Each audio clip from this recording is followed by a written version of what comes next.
Welcome back to Crime Scene X. Today we're looking into 3 true stories from Halloween's past. If you find these stories intriguing, give us a thumbs up, share your thoughts in the comments, and make sure you're subscribed for more videos.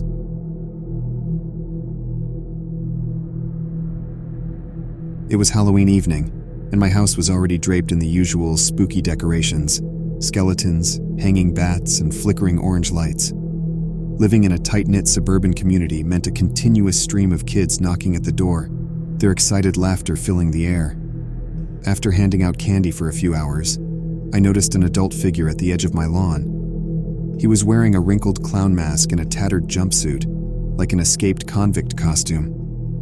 It was typical to see parents dressed up, accompanying their kids, but this figure stood alone, and I didn't recognize him from the neighborhood.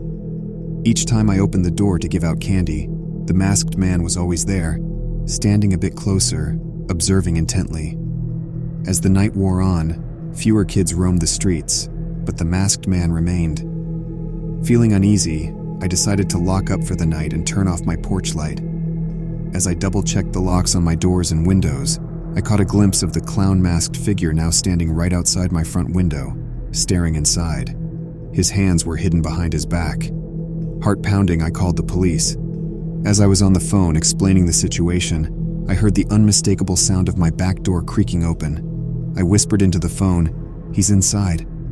The operator advised me to lock myself in a room. I dashed into my bedroom, locking the door behind me. The house was eerily silent, save for the distant laughter of trick-or-treaters outside. Then, soft footsteps started to echo down the hallway, growing louder as they approached my bedroom. The door handle jiggled slightly. The intruder tried pushing against the door, and when that failed, he just stood there. Through the gap at the bottom of the door, I could see the shadow of his feet, pacing back and forth. The chilling sound of a blade being dragged against the wooden floor resonated outside. It was clear he had some kind of weapon. Time felt like it stood still, but after a few tense minutes, the shadow retreated, and the house went silent once again. Moments later, the distant sound of sirens grew closer. The police arrived to find the back door wide open and no sign of the intruder, except for a discarded clown mask on my kitchen counter and a knife lying next to it. They conducted a search but found no trace of the man. After that night, Halloween was never the same for me.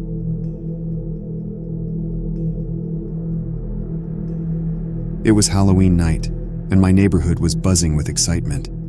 Children dressed as goblins, witches, and superheroes went door to door, the warm glow from jack-o'-lanterns illuminating their faces. The atmosphere was electric with mischief and joy. I've always loved Halloween, and this year I decided to host a small gathering for my friends at my place. Around 8 p.m., as the youngest trick-or-treaters were wrapping up, I was in my living room, putting on some eerie background music when there was a soft knock on my door. I wasn't expecting any more children by this time, but I grabbed the candy bowl just in case. Opening the door, there was no one there. Instead, a single note lay on my doorstep. It read, "I'll see you soon." The handwriting was a messy scrawl, and it made my heart drop when I read it. Shrugging it off as a prank, I went back inside. My friends began arriving, and we spent the night playing games, sharing scary stories, and laughing. The mysterious note was soon forgotten. Around midnight, we decided to try out a new horror game I'd bought. The lights were off, and the only light came from the eerie glow of the television and a few scattered candles. As the game progressed, we became engrossed, jumping at every small sound and scream. Suddenly, a loud bang echoed from the back of my house. Everyone froze. Thinking it was just a game effect, we continued. But then it happened again and again. I muted the TV, and we all listened intently. Footsteps. Someone was inside my house. I grabbed a flashlight and with a couple of my friends decided to investigate. As we cautiously moved towards the kitchen, a shadow darted past the doorway. In the dim light, we could make out a figure standing near my back door. The door was ajar, and the cold October breeze was sweeping in. The figure was tall, draped in black robes with a featureless mask. Its breathing was heavy and uneven. Terrified, I asked, "Who are you? What do you want?" Without a word, the figure moved. Not towards us, but deeper into the house, disappearing into the darkness. We rushed back to the living room, locked all the doors, and called the police.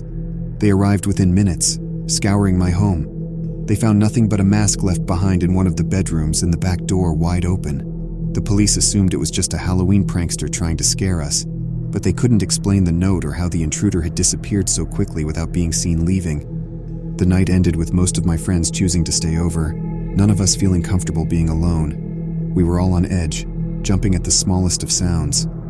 The next morning, as everyone left, I discovered something that turned my blood cold. Under my bed was another note, even more unsettling than the first. It read, "I enjoyed our game. Until next Halloween." To this day, I still wonder who that uninvited guest was and if they'll ever return. Every Halloween night, I double-check my locks, and the memories of that night still scare me to my core.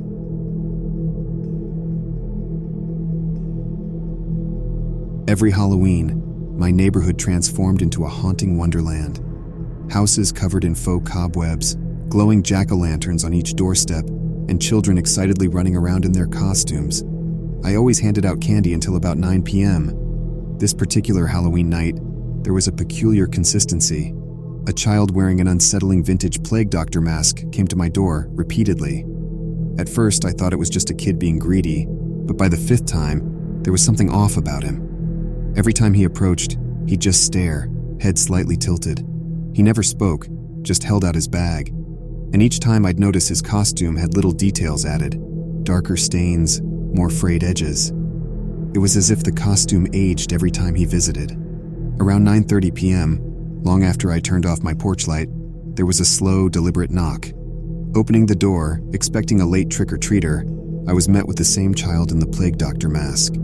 But this time, he wasn't alone.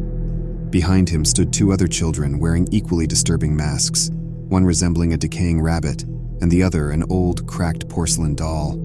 There was an uncomfortable silence, no sounds of jovial Halloween celebrations, just the cold autumn wind rustling the fallen leaves.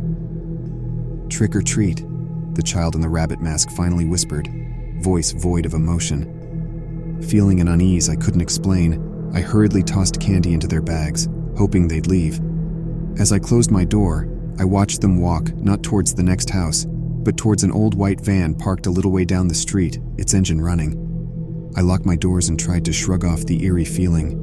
But around midnight, as I was turning off the lights and preparing for bed, I heard a faint noise in my backyard. Peeking through the window blinds, I saw the white van parked across the street from my house. Panicking, I dialed the police, reporting the strange children in the van. While on the line, I heard a sound downstairs, soft, deliberate footsteps. The trio had entered my house. Quietly, I locked myself in my bedroom, clutching the phone. The operator urged me to stay calm and silent. I could hear the muffled whispers and occasional giggle from the masked children as they moved through my home. After what felt like hours, but was probably mere minutes, sirens pierced the night. The footsteps hurried, doors slammed, and the van's engine roared to life. When the police arrived, they found my front door ajar and muddy child-sized footprints throughout my living room and kitchen. They never caught the children or the driver of the van. What the police did tell me, though, was that several houses had reported break-ins that night, with items missing or out of place. To this day, I wonder who those children were, who was in the van, and what they truly wanted. Every Halloween since, I make sure not to be home, opting instead to spend the night elsewhere. The thought of those masked children returning is a fear I can't shake off. Thanks for watching. If you haven't already, please like the video, comment what you thought, and subscribe for daily uploads.